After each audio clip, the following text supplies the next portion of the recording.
Yesterday I was on the trail and had a little bit of difficulty with this Rhino air hose system. It's a deflator and inflator, and what I figured out is that you have to have this fitting has to be connected to stop the air from flowing out, because this is how you allow the air to flow out freely. But when it's all the way back in this seated position, air still continues to leak out this end. So airing my tires down, I wasn't able to get correct pressure. So you can see here we've got correct pressure, but you have to have something seated to stop the air from flowing. Don't ask me what's going on. I think it's a defect with this valve. I'm going to reach out to Rhino, see if that's the case, because these systems, the way that they are designed, is you shouldn't need to have an air compressor connected to it to deflate. And here, I'll show you exactly what was happening here, okay? So you hear that? It's free flowing now. And it's free flowing that way. And it's free flowing that way. So there's, in my opinion, that doesn't do any good at all. It just continues to let air out, which is great, like I said, when you're deflating, but when you need to check the pressure, there's no way to do that because it just keeps letting air out. So I definitely think that there's an issue. Run these method bead grip wheels. I like to run them right around 12 psi, 14 psi. As you can see, there's definitely a lot more weight in the back of the Wrangler versus the front of the Wrangler, but right around 12 to 14 psi, and you get a really nice ride quality. It's a heavy Wrangler. I carry a Bush Company rooftop tent, some solar panels, and awning, and so fairly top heavy. Plus I carry a lot of gear with me. As we all know, the unique challenge that the Wrangler provides, plus, you know, if we want to carry camping equipment, so we've got refrigerator and pots and pans, and then the pantry, and then miscellaneous recovery gear inside as well. I do have a rear tire carrier, a trasheroo, a couple of 2-gallon containers of the Rotopacks. So she's a fairly heavy load. But anyhow, right now we're sitting at 10 psi. I thought I'd just very quickly do a video on how quickly I'm able to inflate. Now, right now we're sitting at 10 psi. Let me show you that. 10.1. Here, let's let a little bit out. There we go, exactly 10. Okay, so we're running at 10 psi, and we're going to go ahead and see how long it takes with a Vi-Air. Now, this is the Vi-Air Continuous.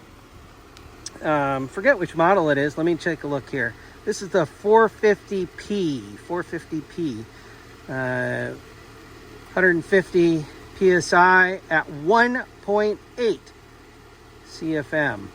So not a high volume CFM. There's actually dual compressor CFM at 10 out on the marketplace right now. And I think that would be a lot less time consuming with this setup, but I've got 2 of these, so I'm going to use what I've got. So let's go ahead and turn it on and see how long it takes. The timer, and you can see we're climbing. And of course, this is not entirely accurate, because what happens is that because this is actually pushing air into the system, it artificially increases the PSI. So you've actually got to stop. But you can see we're sitting at about 12.9, 13 PSI. Now, if we were going to continue on a trail, let's say air up, air down, air up, air down, I actually have no hesitation driving the Jeep at 20 PSI on the road. Now, if I do have if I'm towing, I may go a little higher than that, but 20 PSI is all I do to get back on the road, such as a multi-day travel, like a BDR. I'll air up 20 PSI, get on the road, get the connection, go to the next trail, and then air back down again. And that saves a tremendous amount of time. But certainly at the end of the trail, what I'll do is I'll go back up to, on these this wheel tire combination, I'll go up to like 28, 29, maybe even 30 PSI for the way home, especially if I'm towing. Okay, so let's check back here in just a minute. I'll keep airing up, and I'll let you know how long it takes to go from there to let's say 20 PSI. So here we are, 20.1, and it's been 7 minutes 30 seconds. And I got to tell you, here's the thing: when you're running an air compressor and you've got it on an individual tire, you're pushing air through a single valve inlet, and in that process you're restricting the air, and that causes the compressor to work harder. And as you increase the pressure in the tire, the air compressor has to work even harder and harder. So it would stand to reason that you can actually decrease the amount of time needed to air up your tires. And this is a really good example. I'm at 7 minutes and 30 seconds. All four tires from 10 PSI to 20 PSI.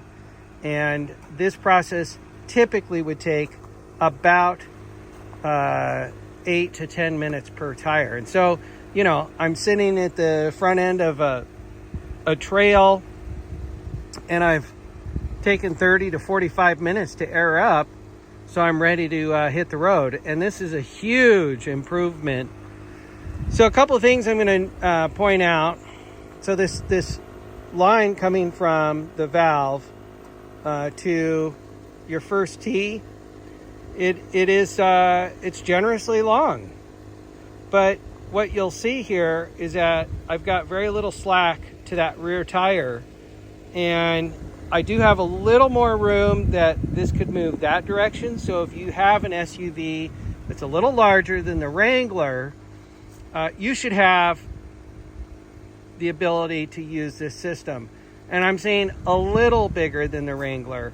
I would be concerned if I had like a Tundra or say a Suburban or something along that nature. This setup is only going to work for a smaller SUV because we just don't have enough slack. Okay.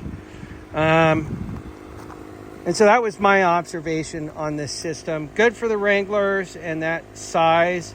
Otherwise, I'd look elsewhere. Maybe they have a little bit longer of a system. And we're at 22.8, almost 10 full minutes. I got to say, a huge improvement. I'd be happy with 10 minutes at the end of a trail. Just hook this all up, and we're ready to hit the road. So huge improvement in the previous setup where I just moved from tire to tire to tire. I just love the convenience and certainly the time savings.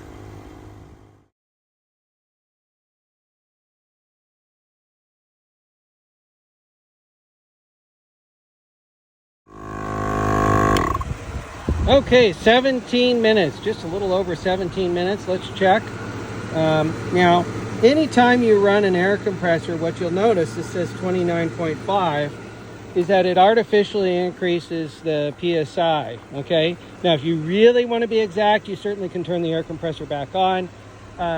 Also, the other thing I'm going to point out for those of you that are new to overlanding and maybe you haven't run an air system to air up, air down, do be careful of the fittings on this end as well as your cylinder. They are going to be hot. It's just a natural process of moving air through such a small little hose. I usually just let it sit there, and then what I can do is I'll go around, I'll detach all 4 of the fittings, I'll put it back in the bag, and by the time that's done, then the air compressor should be cooled off by then. But you know, I gotta say, I'm super happy with this because it's gonna save me a tremendous amount of time instead of spending 30-45 minutes. And not only that, but you're constantly checking your air pressure on your tires. And so much easier to do. So I'm happy with the purchase, and we'll get the whole fitting up front sorted out, and that'll wrap up this video. So you guys have yourself a wonderful afternoon, and get out there, do some wandering.